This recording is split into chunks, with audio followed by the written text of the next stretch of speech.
Hello दोस्तों, मैं homeopathic physician doctor Atiq Ahmed. आज हम देखते हैं होम्योपैथिक माइंड डुब्रिस, प्लेफुल और प्लेइंग डिजायर टू प्ले। इन दोनों माइंड डुब्रिस को देखते हैं और इसका एक्सप्लेनेशन देखते हैं और इसमें डीडी देखते हैं, यानी इसके क्लियर कट इसमें डिफरेंस क्या होता है ये मेन समझते हैं।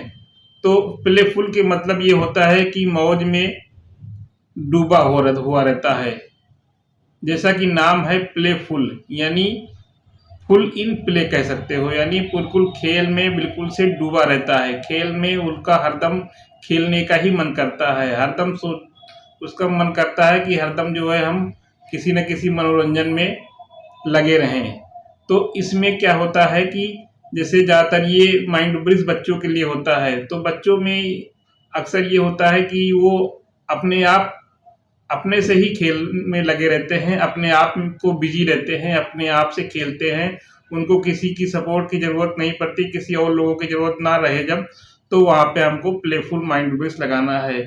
तो प्लेफुल में अपने आप से जो है खेलता है, अपने आप खेलता रहता है, अपने आप मनोरंजन कर लेता है। अगर बच्चा लेटा भी है या बच्चा काफ़ी परेशान है, बीमार है, फिर भी जो है वो खेल में कुछ ना कुछ खेलता रहेगा, जैसे लगता है कि उसको कोई प्रॉब्लम ही नहीं है।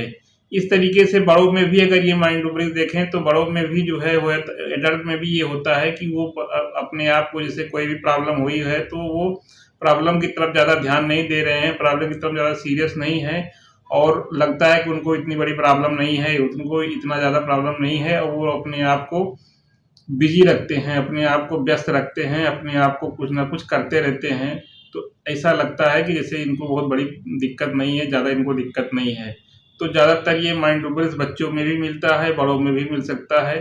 तो बच्चों में खास करके जब कोई भी पर्सन अपने आप में कुछ ना कुछ करता रहे, अपने आप में बीमारी की पोजीशन में वैसे तो नहीं, लेकिन ये है कि जब अटेंडेंट बताते हैं जब से ये डॉक्टर साहब बीमार हुआ है, तब से लगता नहीं है कि इसको परेशानी है, वो अपने आप में खेलता रहता है, अपने आप में खेलता रहता है।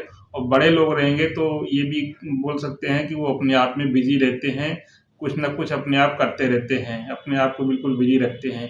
तो यहाँ पे ये प्लेफुल होगा, यानी प्लेफुल में क्या होता है कि और लोगों की ज़रूरत नहीं होगी, और लोगों की सपोर्ट की ज़रूरत नहीं पड़ती, ये अपने से अकेला ही जो है अपने आप को, यानी इतना खेलने का उसका मन करता है, उस समय इतना खेलने का इंटरेस्ट बढ़ जाता है कि वो बीमारी की पोजीशन में ही वो खेलता रहता है, वो भी अकेले खेलता है। तो ये प्लेफुल हो गया। और एक माइंड डुबरिस होती है playing desire to play. Playing desire to play में क्या होता है कि इसमें किसी की ज़रूरत रहती है, यानी अकेला बंदा नहीं, इसमें और लोगों की ज़रूरत रहती है। तो यानी जब किसी और के साथ बच्चा खेल रहा है या किसी और के साथ कोई मनोरंजन कर रहा है, तो वहाँ पे फिर प्लेइंग डिजायर टू प्ले, यानी उसकी डिजायर रहती है कि प्ले करे और लोगों के साथ। तो इसमें प्लेफुल में क्या होता है कि अकेला पर्सन जो है जब खेलता है अपने आप में, जो बहुत से बच्चे देखो अपने आप में अकेले खेलते रहते हैं, पता लगा कोई कुछ खिलौना ले लिए या कुछ कर लिए, अपने आप अपने में बिजी रखते हैं, तो ये प्लेफुल होगा। और प्लेइंग डिजायर टू प्ले में किसी और के साथ में जब मिलके खेलते हैं, किसी और की सपोर्ट की ज़रूरत होती है, तो वहाँ पे वो जो है प्लेइंग डिजायर टू प्ले होता है। जैसे बड़े लोग ही पता लगा किसी को बुला लिए, भैया आ जाओ मेरे पास थोड़ा से में जो है कुछ बातचीत करते हैं, कुछ खेलते हैं, कुछ मतलब उनका टाइम बीत जाए, उनको जो है थोड़ा सा मनोरंजन मिल जाए। तो जब ऐसा हो गया है कि किसी और की ज़रूरत पड़ती है या बच्चे ही हैं किसी और के साथ मिल के खेलते हैं, तो वहाँ पे वो प्लेइंग डिजायर टू प्ले होता है।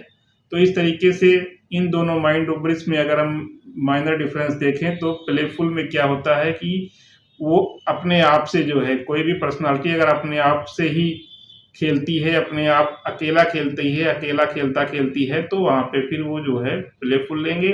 और अगर किसी के सपोर्ट की ज़रूरत पड़ रही है उसको, किसी की और ज़रूरत पड़ रही है, यानी और के बिना वो अकेले नहीं कुछ कर पा रहा है, तो वहाँ पे फिर वो प्लेइंग डिजायर टू प्ले लेते हैं।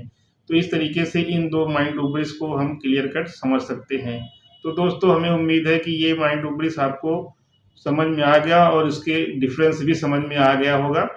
तो और इसको भी जो है हमारे चैनल को लाइक करें, सब्सक्राइब करें, और हमारे चैनल पे नए हैं तो सब्सक्राइब ना किए हों तो सब्सक्राइब करें और बेल आइकन को प्रेस करें, जिससे आने वाले वीडियो का नोटिफिकेशन आपको सबसे पहले मिल सके।